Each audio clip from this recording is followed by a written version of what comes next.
وَلَوْ جَعَلْنَاهُ قُرْآنًا أَعْجَمِيًّا لَقَالُوا لَوْلَا فُصِّلَتْ آيَاتُهُ۔ السلام علیکم ناظرین، آپ دیکھ رہے ہیں دارل انسٹیٹیوٹ۔ میں ہوں محمد اویس، میرے ساتھ قاری محمدی صاحب موجود ہیں۔ قاری صاحب سے آج ہم کویشچن کریں گے۔ قاری صاحب ہمیں یہ بتائیں، خواب کے اندر انسان اگر گھر دیکھے تو اس کی کیا تعبیر ہے؟ وعلیکم السلام ورحمۃ اللہ وبرکاتہ۔ الحمدللہ والصلاۃ والسلام علی رسول اللہ، اما بعد فاعوذ باللہ من الشیطان الرجیم، بسم اللہ الرحمن الرحیم۔ محمد اویس صاحب خواب کے اندر آدمی گھر دیکھے، ترمذی کے اندر اللہ کے نبی صلی اللہ علیہ وسلم کی حدیث ہے، جب بھی اللہ سے گھر مانگو تو یہ دعا کیا کرو، اللہ مجھے کھلا گھر عطا فرما۔ تو یہ مایوسی نہیں اختیار کرنی چاہیے کہ میں نے کرائے پہ ہی رہنا ہے، مجھے گھر ملنا ہی نہیں ہے، شاید میں دنیا پہ آیا ہی نہیں ہوں۔ نہیں، بندے کو دعا کرنی چاہیے، اللہ مجھے کھلا گھر عطا فرما، اللہ ضرور دیں گے، اس کی رحمت بہت وسیع ہے۔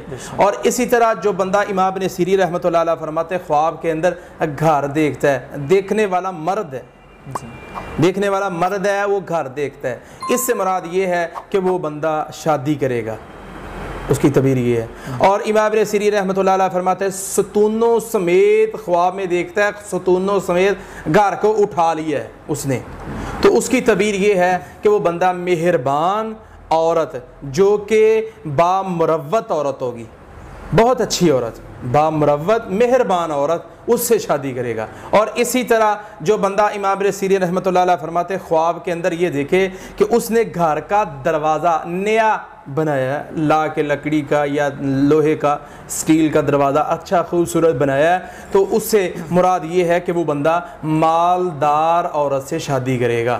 اور اسی طرح جو بندہ یہ دیکھتا ہے کہ گھر کا جو دروازہ ہے اس نے توڑ دیا ہے، امام ابن سیرین رحمۃ اللہ علیہ فرماتے ہیں کہ وہ بندہ مال و دولت جمع کرے گا، مال و دولت اکٹھا کرے گا، اور کیونکہ اس نے دروازہ دیکھا ہے، دہلیز نہیں دیکھی۔ یہ بات ناظرین کو میں واضح کر دینا چاہتا ہوں، وہ جو ابراہیم علیہ السلام نے اشارہ کیا تھا کہ جب تیرا خامد آئے تو اسے کہہ دینا کہ اپنے دروازے کی دہلیز کو چینج کر دے، تو اسماعیل علیہ السلام نے پھر یہ کام کیا تھا کہ اپنی بیوی کو طلاق دے دی تھی۔ یہ دہلیز نہیں توڑ رہا، وہ دروازے کو توڑ رہا ہے، خواب میں اپنے آپ کو دیکھتا ہے تو وہ مال و دولت جمع فرمائے گا۔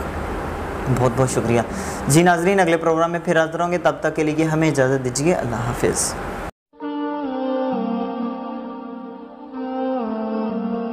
وَلَوْ جَعَلْنَاهُ قُرْآنًا أَعْجَمِيًّا لَقَالُوا لَوْلَا فُصِّلَتْ آيَاتُهُ۔